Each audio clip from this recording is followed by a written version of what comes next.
Décidément, dès qu'on parle de la guerre froide, vous pouvez être sûr qu'il va y avoir matière à se marrer. Au moins après coup. Oui, parce que sur le coup, ça rigolait moyen pendant la guerre froide. Hein. Je veux dire, le monde flippait tout de même régulièrement qu'un Américain ou un Russe fasse un pet de travers. Toujours est-il qu'aujourd'hui, on s'intéresse à un sujet à la fois très connu et méconnu de cette période, un sujet qui a donné lieu à de nombreux fantasmes, mais également à de grandes barres de rire. Aujourd'hui, les gens, on parle du projet MK Ultra.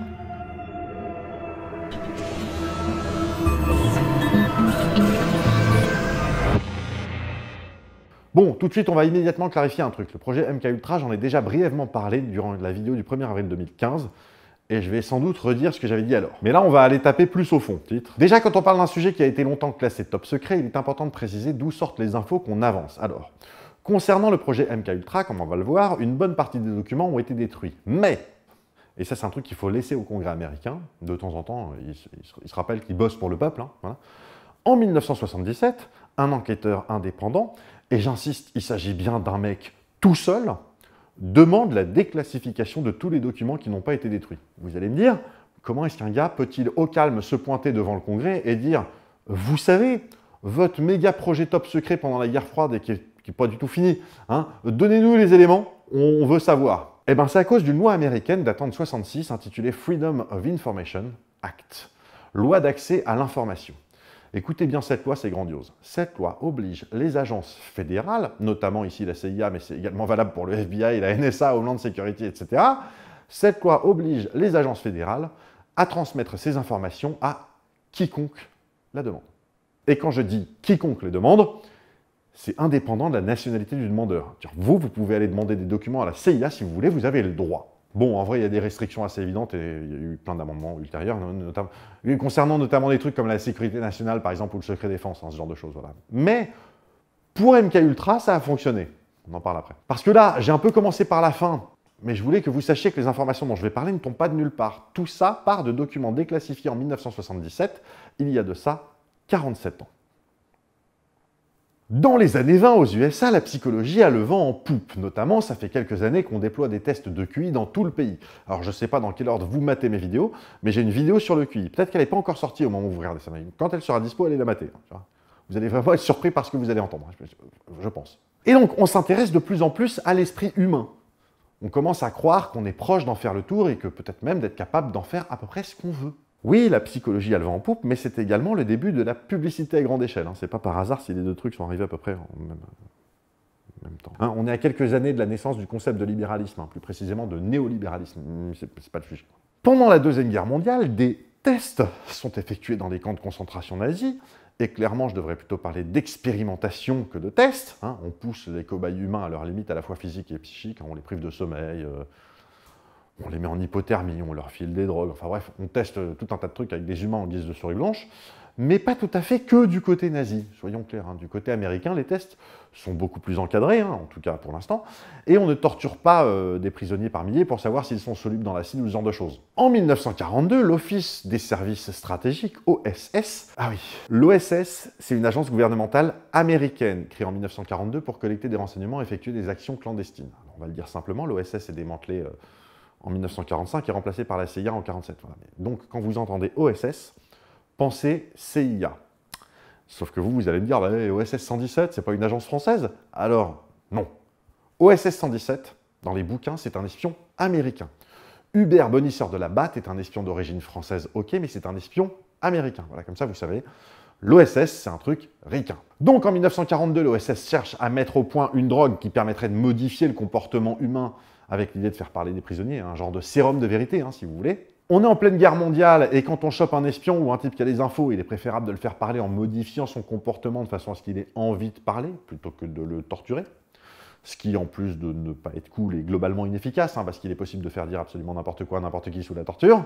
Raison pour laquelle les aveux effectués dans un cadre violent, même pas nécessairement de torture vénère, généralement ces aveux ne sont pas recevables.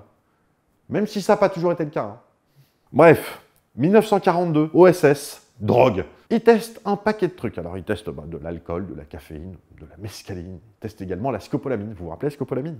La drogue qui fait rire quand on est dans un vol en 0G.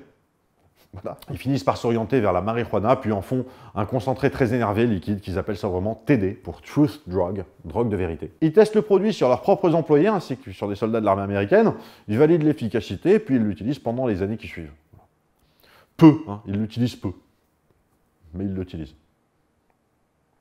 En 1947, la marine des États-Unis décide également de s'y mettre et faire un peu le même genre d'expérimentation que l'OSS quelques années plus tôt. Sauf qu'en 1938, un machin avait été découvert par accident. Enfin, pas vraiment, c'est plutôt en 1943 qu'un truc a été découvert par accident.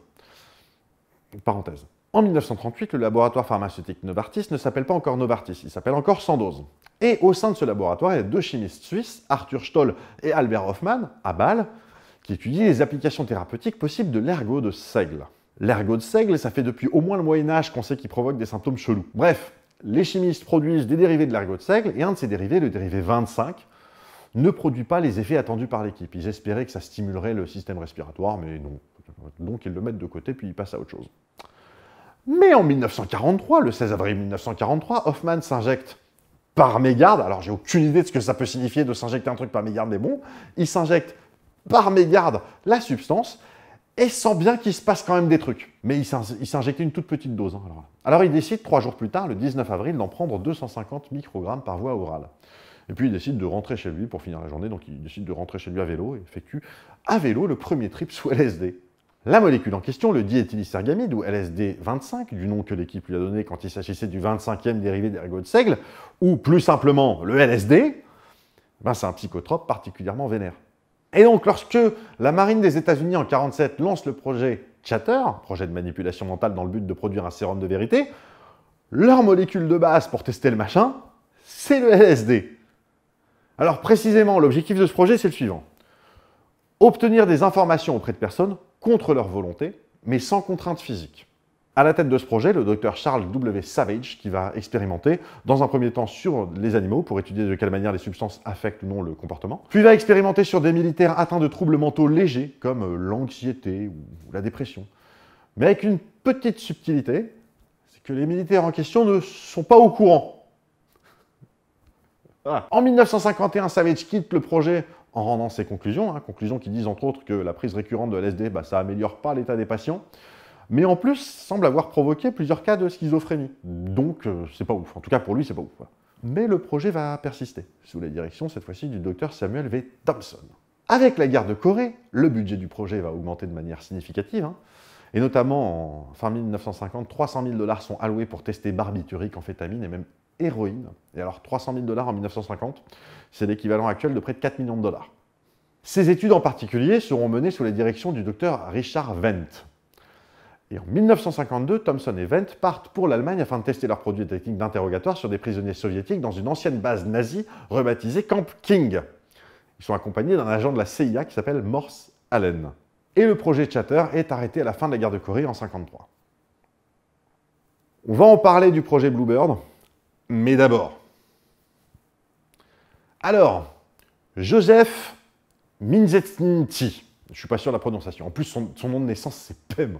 Alors le gars, je vais juste l'appeler Jojo, franchement, à partir de maintenant. Donc, Jojo est un archevêque hongrois, cardinal, né en 1892.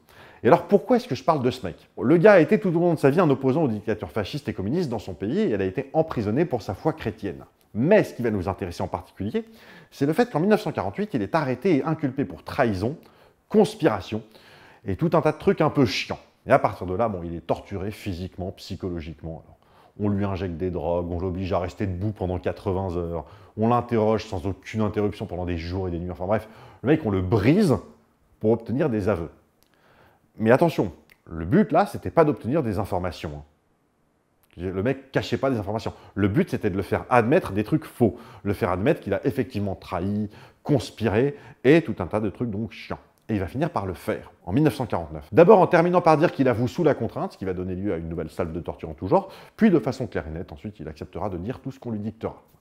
Les gens, si vous ne connaissez pas, matez le film L'Aveu de Costa Gavras avec Yves Montand, Simone Signoret. C'est exactement de ça dont il s'agit. C'est pas ce personnage-là, mais c'est exactement ça. C'est un film majeur dans la carrière du réal, en plus. Or, lorsque Jojo avoue publiquement tous ses soi-disant méfaits, ça alerte instant les gens de la CIA. Parce qu'ils savent que ce genre d'aveu, Ça veut dire à minima prendre perpète et même généralement une condamnation à mort. Donc, à la CIA, on est à peu près convaincu que les soviétiques ont réussi à développer des techniques permettant de contrôler la volonté d'individus. Une forme assez poussée de lavage du cerveau. Alors, vous pouvez également mater le film Un crime dans la tête, de son nom original Manchurian Candidate. La version originale, celle de 62 avec Frank Sinatra. Ça parle de ce genre de sujet-là. Après, si vous voulez, vous pouvez aussi mater le remake de 2004 avec Denzel Washington et Liev Schreiber, mais c'est pas le même contexte. Voilà. Et c'est cette conviction-là que les soviétiques ont pris de l'avance qui va déclencher la mise en œuvre du projet Bluebird. Donc, parallèlement au projet Chatter, qui à l'époque est en cours, le projet Bluebird a pour objet d'exploiter le LSD comme arme chimique. Le but n'est plus à proprement parler de faire parler un individu, le but est d'altérer la personnalité de façon exploitable dans un but de renseignement. Autrement dit, lavage de cerveau. Sauf que là, on sort du cadre exclusivement militaire ou CIA. On fait appel à des universitaires spécialisés en psychiatrie, en criminologie, ce genre de choses comme consultants. Et un partenariat secret avec le laboratoire Sandoz, qui donc, à l'époque, ne s'appelle pas encore laboratoire Novartis. L'objet de ce partenariat, c'est la livraison de millions de doses de LSD vers les sites du projet. On parle de millions de doses là. Mais Bluebird n'a pas pour seul objectif de laver des cerveaux. On n'oublie pas les fondamentaux, le but est également de développer des techniques d'interrogatoire, et justement, le projet prévoit la formation d'équipes d'interrogatoire. Notamment, il y a un document déclassifié par la suite qui précise la chose suivante. L'objectif immédiat du programme est de fournir des équipes de recherche utilisant la couverture des interrogatoires polygraphiques pour déterminer la bonne foi des transfuges et agents à haut potentiel, et aussi pour la collecte de données secondaires issues de ces projets. Une équipe doit être composée de 3 personnes comprenant un psychiatre, un spécialiste de l'hypnose et un agent.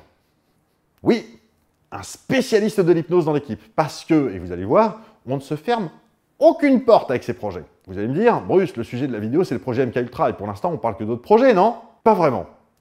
Tout ce dont je parle ici, c'est la genèse du projet MKUltra. Vous allez voir. Bref, une partie des doses de LSD est envoyée à Boston, au Boston Psychopathic Hospital, où le docteur Max Rinkel étudie les effets du LSD sur des volontaires, sur une centaine de volontaires. En 1951, le projet Bluebird est renommé projet Artichoke. J'en parle juste parce que certains documents dont je vais parler concernent Bluebird et d'autres Artichoke, et je veux juste que vous sachiez qu'il s'agit bel et bien du même projet. C'est juste que selon la date du document, la référence n'est pas la même. Voilà. Des documents concernant Bluebird ou Artichoke, donc, ça dépend de la date, indiquent que les gars s'intéressaient non seulement aux effets du LSD, mais également beaucoup à l'hypnose. En vrai, dans l'idée de laver des cerveaux, c'est pas super étonnant. Mais, notamment, Morse Allen, dont on a parlé il y a quelques minutes, lui, il s'intéresse à tout ce qui n'est pas utilisation de produits chimiques.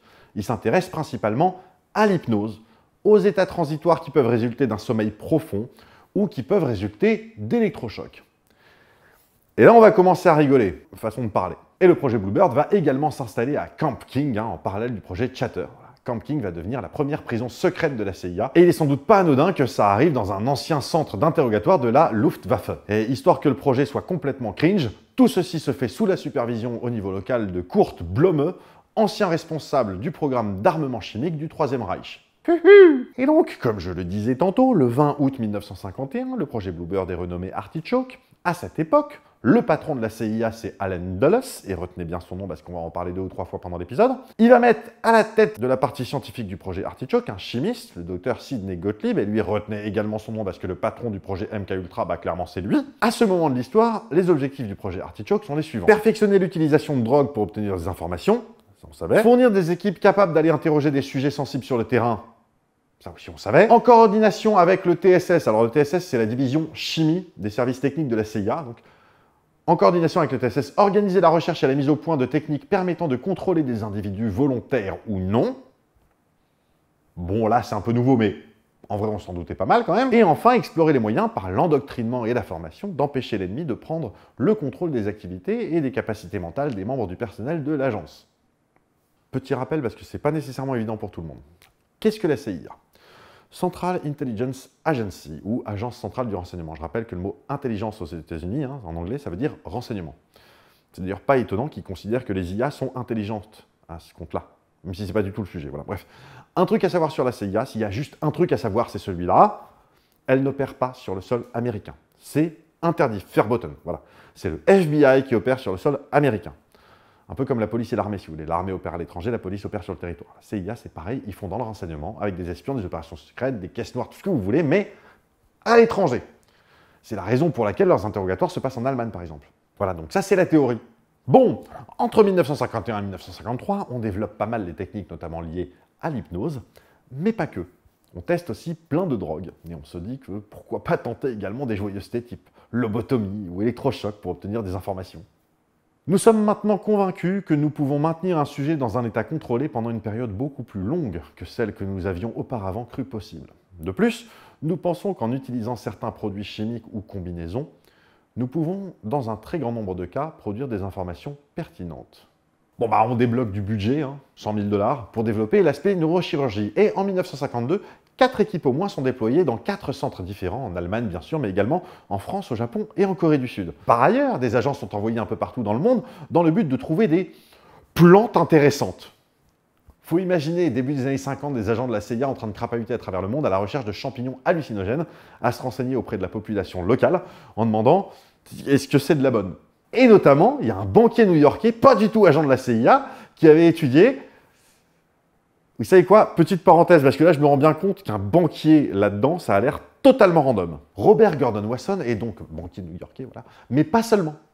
Il est également passionné de botanique, d'anthropologie et d'ethnomycologie. Alors, l'ethnomycologie, c'est l'étude de l'utilisation des champignons dans les sociétés humaines. En gros, ethno, c'est peuple, myco, champignons. Logie, l'étude. Bref. Et avec sa femme, donc Robert et Valentina, sont les premiers occidentaux à être autorisés à participer au rituel Mazatec du champignon sacré en 1955 au Mexique. Bon bref, le gars, c'est un spécialiste des champignons, il est donc recruté par le projet Bluebird qui finit par isoler la psilocybine, un puissant psychotrope qui vient rejoindre la liste de toutes les drogues utilisées par le projet. Ce qui nous emmène en 1953, et c'est là qu'on commence vraiment à rigoler parce que c'est là que débute vraiment, véritablement, le projet MK Ultra. L'idée qu'ils ont derrière la tête à ce niveau-là, c'est de fabriquer des espions quasiment à leur insu. C'est-à-dire des gens qui vont être capables d'espionner sans savoir qu'ils sont espions et qui, après coup, vont oublier qu'ils ont espionné. Vous imaginez la gueule des espions? Qui ne savent pas qu'ils espionnent et qui oublient après coup tout ce qu'ils ont vu ou appris pendant qu'ils espionnaient? Non, mais en vrai, je comprends que ça donne envie pour une agence de renseignement. En 1953, Richard Helms, oui, alors il n'y a pas besoin de parenthèse là, mais il faut quand même expliquer qui est ce Richard Helms. Donc, avant la création de la CIA en 1947, il existe donc divers départements liés de près ou de loin au renseignement et à la stratégie de contre-espionnage. Voilà. L'OSS, on en a parlé, mais il y a également l'OSO, Office of Special Operations, l'Office des opérations spéciales. Et en 1943, Richard Helms est le responsable des opérations de renseignement et de contre-espionnage de l'OSO en Autriche, en Allemagne et en Suisse. Vous vous dites bien qu'en 1943, ce sont des territoires calmes et sereins. En 1947, donc, la CIA est constituée et absorbe entre autres choses l'OSS et l'OSO.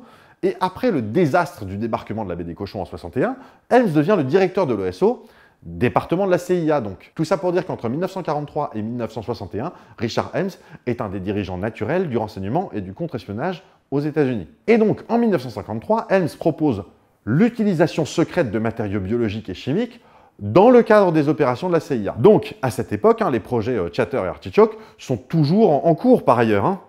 Également en 1953, Allen Dulles, qui était le commandant de l'OSS, devient directeur de la CIA. Or, lui, il est également pour l'utilisation de matériaux biologiques et chimiques pour les opérations de la CIA. Et la conséquence, c'est que le 13 avril 1953, Dulles approuve la création du projet MK Ultra et en confie la direction au docteur Sidney Gottlieb. Et je vous avais dit de retenir son nom parce que c'était le patron d'Artichoke. MK Ultra va alors administrativement absorber les projets Chatter et donc Bluebird Artichoke. Et à partir de là, ça va être la fête du slip. Seul problème étant qu'on ne sait pas vraiment à quel point ça a été la fête du slip, puisqu'il y a une partie des documents, un paquet de documents qui ont été détruits par la suite. Notamment, le programme Artichoke va être en grande partie redéfini pour ne pas faire doublon avec Chatter. Vous vous rappelez Morse Allen? On a déjà parlé 2 fois de cet agent particulièrement zélé. Et bien lui, son truc, ce serait plutôt d'orienter le projet dans une autre direction. L'hypnose, d'une part, et l'amnésie, d'autre part. Dans l'idée, lui, ce qu'il souhaite, c'est utiliser l'hypnose pour contrôler des gens et leur faire oublier par la suite quand ils ont été contrôlés. Et bien Morse Allen se met en tête qu'il doit être possible de transformer n'importe qui en assassin. Voici une note du projet Artichoke datant du 22 janvier 1954, au moment donc où Artichoke fait déjà partie de MK Ultra. Il a été proposé qu'un individu d'origine âgé d'environ 35 ans, bien éduqué, maîtrisant l'anglais et bien établi socialement et politiquement dans le gouvernement soit amené sous Artichoke à accomplir un acte contre sa volonté de tentative d'assassinat contre un éminent politicien ou, si nécessaire, contre un fonctionnaire américain. Ou, si nécessaire, contre un fonctionnaire américain, c'est dans les notes, hein. On en est vraiment maté un crime dans la tête, hein, ça fait pas de mal. Le 19 février 1954, Morse Allen hypnotise une secrétaire et la convainc qu'une de ses collègues est malheureusement endormie et que le seul moyen de la réveiller est de lui tirer dessus. La secrétaire a peur des armes à feu, mais Allen lui donne une arme sans la prévenir que celle-ci est déchargée, et la secrétaire tire sur sa collègue. Bien sûr, il ne se passe rien, hein, puisque l'arme est déchargée. Il y a un exemple similaire dans la trilogie de Jason Bourne pendant l'entraînement de Jason Bourne, voilà, sauf que là, l'arme n'était pas déchargée.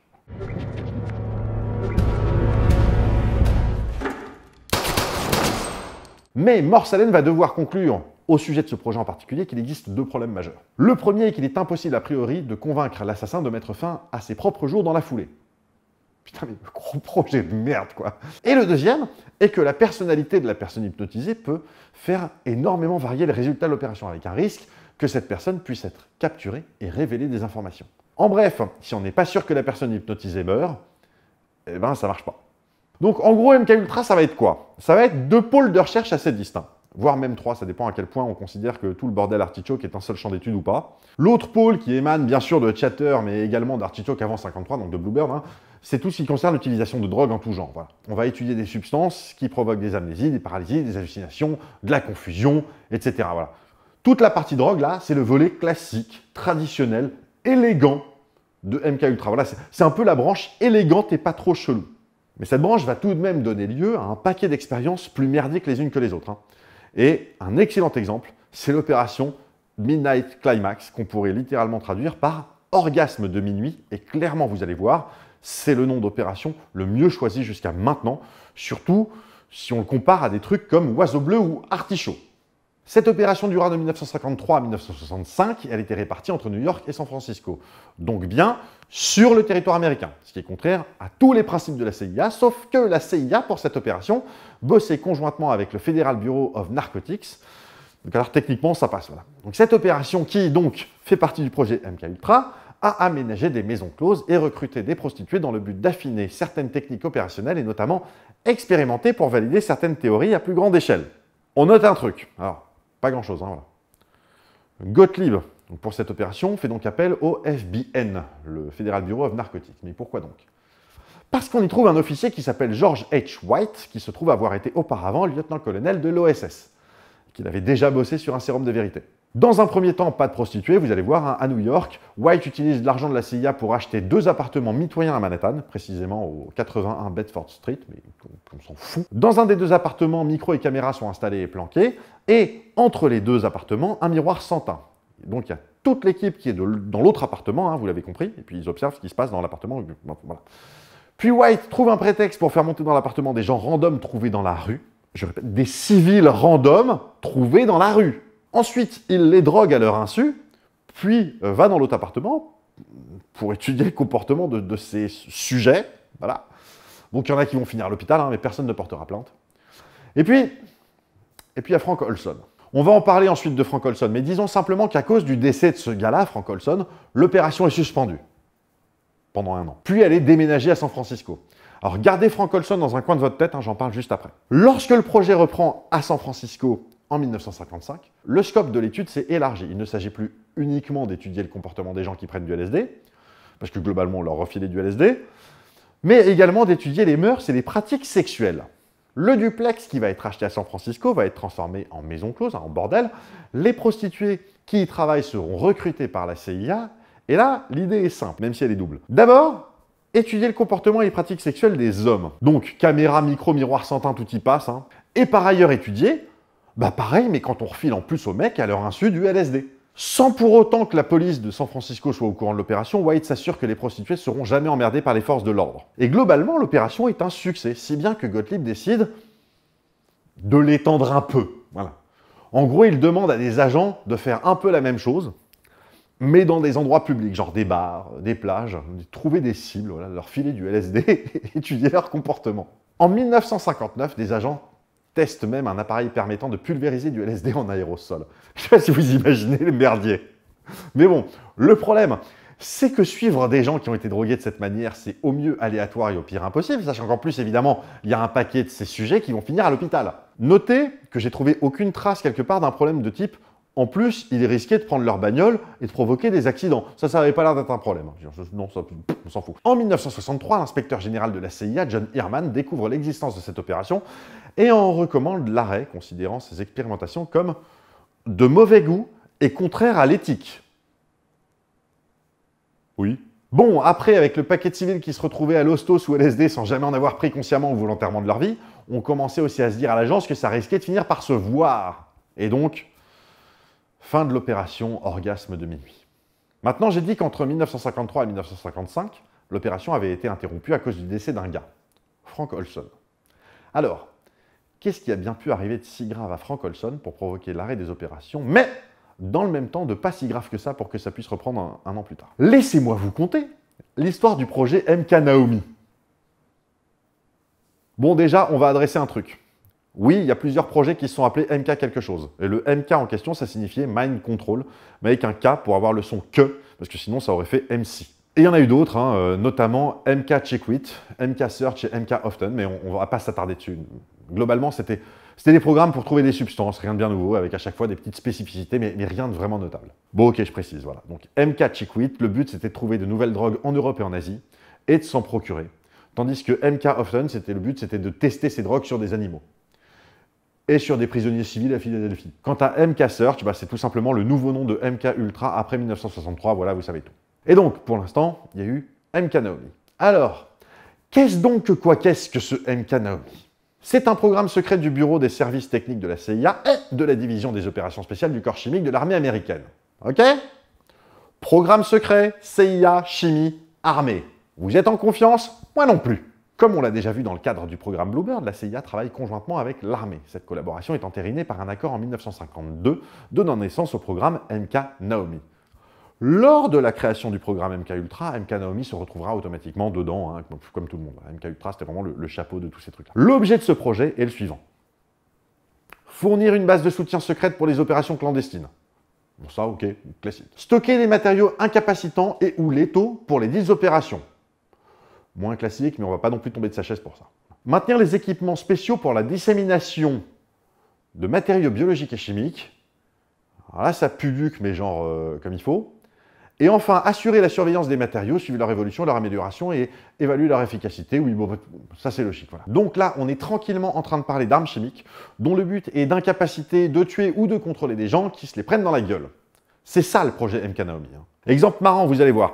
En 1949, au large d'Antigua, l'opération Harness, on amène du bétail, on amène des milliers d'animaux dans des conteneurs flottant à bord de canots pneumatiques et on les contamine à des bactéries sa mère dégueulasses du genre responsable de la maladie du charbon ou de la tularemie. Ce genre de truc, voilà. C'est une expérience, voilà. En 1950, le département de la Défense trouve ça cool et voudrait pouvoir tester la propagation de ce genre de merde dans une zone densément peuplée par des humains. Pas de problème! Un navire de la marine se charge de disséminer dans l'air une bactérie à 3 km des côtes dans la baie de San Francisco. Voilà. Ils sont pas débiles non plus, enfin, pas complètement. Voilà. La bactérie en question est globalement inoffensive. Mais avec une particularité, c'est qu'elle produit des germes rouges, ce qui la rend plus facile à suivre. Voilà. Bref. La conclusion de ce machin, c'est que ça marche bien. Il y a 800 000 personnes qui auront été exposées à cette bactérie pathogène. Il y en a même 11 qui vont finir à l'hôpital et un qui va en mourir. Voilà. En novembre 1953, les hiérarchies de Gottlieb gueulent un peu sur sa facilité à balancer du LSD sur la population comme si de rien n'était. Aussi, ce dernier décide-t-il de restreindre un peu l'usage. Un peu. En volume, en tout cas. Les scientifiques du SOD, et alors le SOD, c'est la division des opérations spéciales du corps chimique de l'armée, donc les scientifiques du SOD, donc, ils ont 2 grosses réunions par an prévues pour parler du projet. Un genre de séminaire, si vous voulez. Et Gottlieb va profiter de ce séminaire pour leur filer du LSD, évidemment à leur insu. Il va ainsi enfiler notamment au lieutenant-colonel Frank Olson. Alors une fois qu'ils ont bu le cointreau dans lequel a été discrètement versé le LSD, Gottlieb le leur annonce, il leur dit tout de suite, afin sans doute de tester leur réaction, voilà. Il va du LSD. Frank Olson devient rapidement paranoïaque et son état de santé ne va que se dégrader au cours des jours suivants et finira par décéder dans la nuit du 27 au 28 novembre 1953.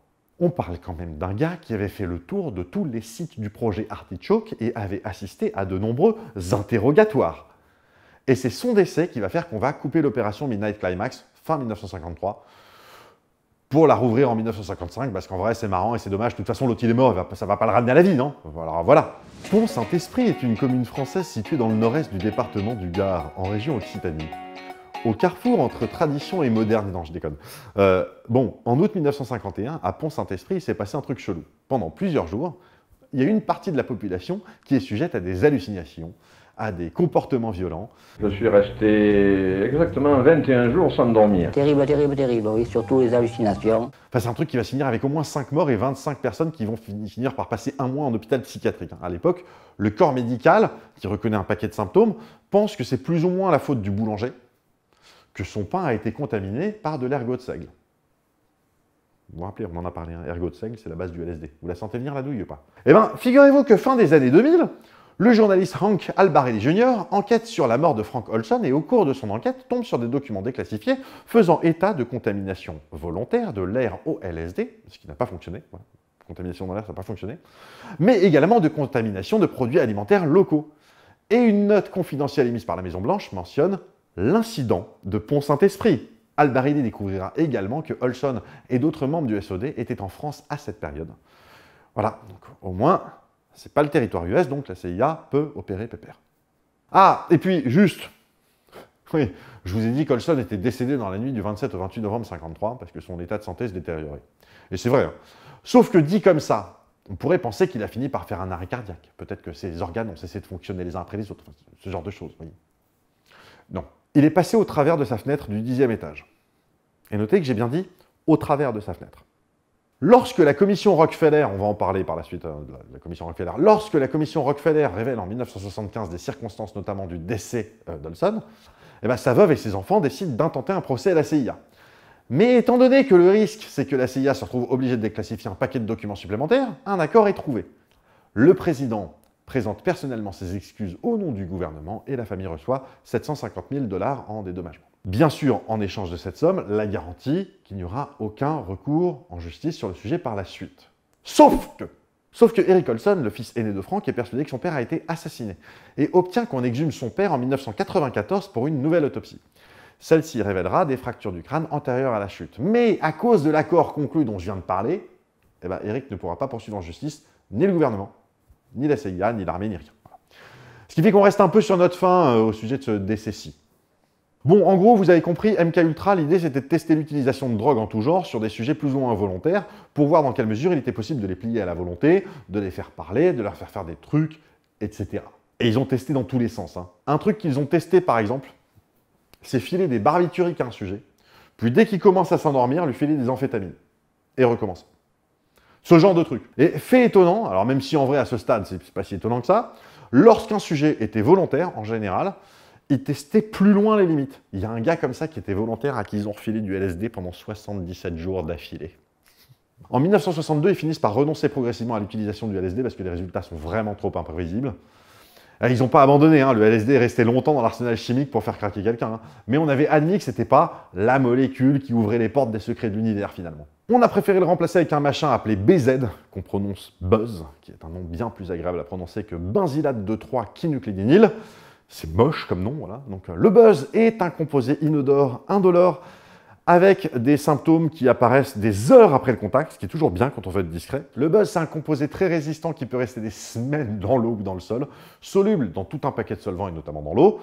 Créé à l'origine pour être un antispasmodique, mais qui ne fonctionne pas comme antispasmodique, on s'est rapidement rendu compte que c'était une substance incapacitante assez vénère, au même titre que le LSD ou la kétamine par exemple. Et si vous avez déjà entendu parler d'une arme chimique irakienne nommée Agent 15, eh ben, basiquement c'est du Buzz. Ah, un truc marrant. Enfin, marrant.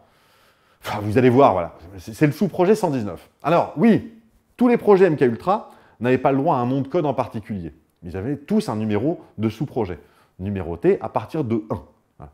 Sur le site de la CIA, vous pouvez trouver tous les documents déclassifiés en cherchant MKUltra, puis le numéro du sous-projet. C'est assez marrant d'ailleurs. Voilà.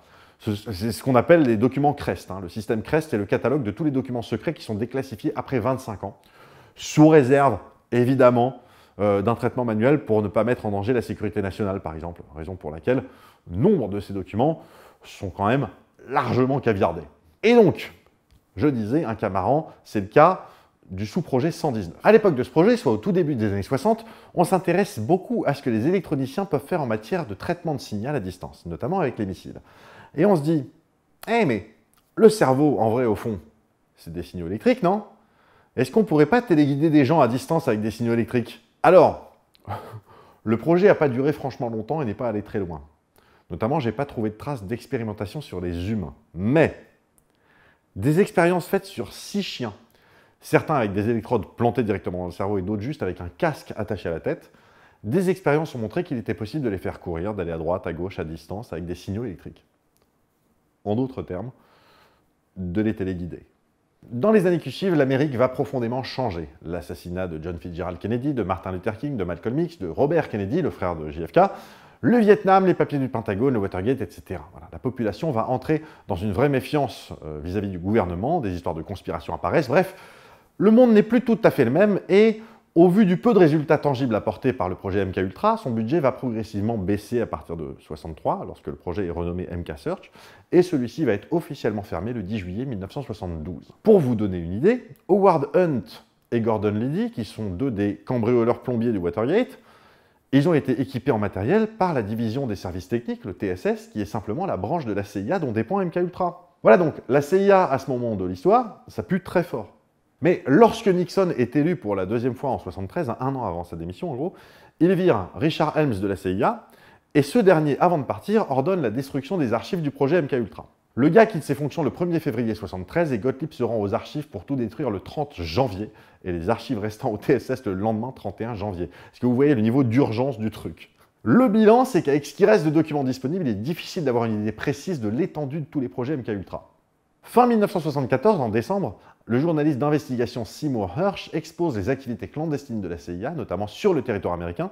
Je vous rappelle que c'est ça qui était choquant pour le public américain, a priori. Donc, dans un article du New York Times, article intitulé « Énorme opération de la CIA sur le territoire contre les forces pacifistes et d'autres dissidents pendant les années Nixon. Le gouvernement est obligé de réagir et ordonne la création d'une commission d'enquête, la commission Rockefeller. » La commission Rockefeller, ou de son joli nom complet, la commission du président des États-Unis concernant les activités de la CIA aux États-Unis, parce que je rappelle, le sujet important dans l'histoire, c'est pas ce que faisait la CIA, mais bel et bien le fait que ça se passait aux États-Unis. La commission Rockefeller, donc, est mise en place par Gerald Ford, le 38e président des États-Unis, et dirigée par le vice-président des États-Unis, Nelson Rockefeller, d'où le nom de commission Rockefeller. Je rappelle, la CIA est créée en 1947 avec l'interdiction absolue d'agir à l'intérieur des frontières, ce qui était l'unique compétence du FBI, à l'époque le FBI de J. Edgar Hoover. Cette commission produira un rapport en 1975 mettant en évidence un paquet de choses, notamment des ouvertures de courrier, des mises sur écoute, des surveillances pas ouf, de tout ce qui pouvait être considéré à l'époque comme dissident aux États-Unis. Cela inclut, sans s'y limiter, les mouvements des droits civiques des Noirs américains, les mouvements pacifistes contre la guerre du Vietnam, etc. C'est ce rapport qui va mettre en lumière l'existence du projet MKUltra, ce qui va passablement écorner l'image de la CIA aux États-Unis. Et pour le coup, c'est pas volé. Enfin, et j'en parle pour une raison un peu marrante, vous allez voir, la commission s'est également un peu penchée sur l'assassinat de Kennedy. En effet, il était apparu que 2 agents de la CIA qui se sont fait gauler au Watergate, en l'occurrence Howard Hunt et Frank Sturgis, il n'était pas impossible que ces 2 gars aient traîné du côté de Dallas au moment de l'assassinat. Et à ce moment, ils bossaient déjà tous les 2 pour la CIA. D'où, question, on s'est interrogé sur leur présence ou non et peut-être sur leur implication. Oui, parce que la question de l'implication de la CIA dans l'assassinat de Kennedy, c'est pas récent. Kennedy avait planté la CIA au moment du débarquement de la baie des Cochons, voulait se retirer du Vietnam avant que ce soit trop la merde, avait fait des concessions au bloc soviétique au moment de l'affaire des missiles de Cuba. Matez le film 13 jours avec Kevin Costner, il raconte plutôt pas mal cet événement. D'une manière générale, il voulait démanteler la CIA, bref, il ne s'aimait pas trop. La CIA et Kennedy, ils s'aimaient pas, je détestais. Voilà. Et alors pourquoi je parle de ça en particulier? Parce qu'en 2017, il y a un paquet de documents concernant l'assassinat de Kennedy qui ont été déclassifiés, et parmi ceux-ci, on en trouve un, et je vous le dis tout de suite, le lien est dans la description, qui est tout simplement le procès-verbal de Richard Helms devant la commission Rockefeller. Et cet entretien est mené par David W. Bellin, un avocat qui a la particularité d'avoir à la fois participé aux enquêtes donc de la commission Rockefeller, mais également à celle de la commission Warren, celle-là même qui a enquêté en premier lieu sur la mort de JFK et qui a conclu au tireur isolé, Harvey Oswald, la balle magique, tout ça. Et dans ce document déclassifié en 2017, on peut lire l'échange suivant. Monsieur Bellin, la dernière partie de mon interrogatoire concerne des charges supposées selon lesquelles la CIA aurait participé à l'assassinat du président Kennedy. À l'époque de la commission Warren, vous étiez directeur adjoint des plans. Est-ce exact? Monsieur Helms, je crois bien, oui. Monsieur Bellin, Existe-t-il une information en lien avec l'assassinat du président Kennedy qui montrerait d'une quelconque manière que Lee Harvey Oswald était, d'une manière ou d'une autre, un agent de la CIA? Et ça s'arrête là. La suite n'a pas encore été déclassifiée. Vous pouvez aller voir en ligne, hein, vous verrez que ce que je viens de citer, c'est la dernière page du document. Donc, est-ce que Oswald était de près ou de loin un agent de la CIA? On verra ça dans 20, 30 ou 50 ans. Pour l'instant, on s'en fout. Voilà. En 1975, une nouvelle commission est créée suite au Watergate, mais cette fois-ci une commission sénatoriale, émanant donc du Sénat américain. Hein. C'est facile pourtant, c'était dans le nom. Hein, voilà. Commission dirigée par le sénateur démocrate Frank Church, ce qui vaudra le nom de commission Church. Son vrai nom, c'est Commission spéciale sénatoriale des États-Unis pour étudier les opérations gouvernementales en lien avec les activités du renseignement. Commission Church, c'est très bien. Celle-ci va en remettre une couche sur MKUltra, hein, notamment sous l'angle de la question de l'arsenal chimique et biologique, mais va également mettre en lumière tout un tas de trucs pas ouf en relation avec la NSA, créée en 1952. Par exemple, la surveillance des dissidents, ça j'en ai déjà parlé, mais également l'opération Mangouste. Et là, les lecteurs de la BD 13 vont se régaler avec ça. L'opération Mangouste avait pour but de destituer Fidel Castro à Cuba. L'opération a été créée avec la validation de Kennedy en 61. Alors je ne vais pas entrer dans le détail, c'est vraiment un sujet à part entière. Et voilà en gros tout ce que je peux vous raconter sur le projet MKUltra, sachant, je vous rappelle, qu'une partie, personne ne sait précisément la proportion de ce que ça représente, mais une partie des documents ont été détruits dès les années 70. Mais les plus attentifs parmi vous restent sur leur faim, parce que j'avais annoncé que tout ce dont j'ai parlé dans cette vidéo, c'était la partie élégante et traditionnelle du programme MKUltra, et qu'il y avait une autre partie complètement faite du slip. Et oui, c'est vrai, lorsque MKUltra a fermé, il en est resté une portion qui par la suite a pris un autre nom. Un programme qui s'est attelé à tester les possibilités de télépathie, de télékinésie, de téléportation, enfin bref, que du lourd, que du bon. Et ce programme s'est intitulé le projet Stargate. Mais ce sera pour une autre fois. Vous savez quoi? Si vous faites péter le million de vues à cette vidéo et que vous dépassez les 50 000 likes, je fais une vidéo sur le projet Stargate. Promis. Parce que sinon, cette vidéo est désormais terminée. J'espère qu'elle vous a plu. Si tel est le cas, pouce en l'air, tout ça. N'hésitez pas à commenter, à partager la vidéo, c'est important. Pour vous tenir au jus, pensez bien à vous abonner ou à vous réabonner si YouTube a décidé à votre place que vous n'aviez pas besoin d'être abonné. Si vous activez la cloche, vérifiez dans vos paramètres de notification que les abonnements sont inclus, parce que sinon ça ne marchera pas, même si vous activez la cloche, hein, c'est con comme ça. Sinon, je ne sais pas si je vous ai dit que mon roman Easy a disparu et est disponible dans toutes les librairies. Alors en vrai, il est un peu moins dispo, hein, parce qu'on en vend, mais il en reste encore en dispo. On se retrouve lundi dans 2 semaines pour une nouvelle vidéo, et d'ici là, restez curieux, levez les yeux au ciel, et esquivez le camion.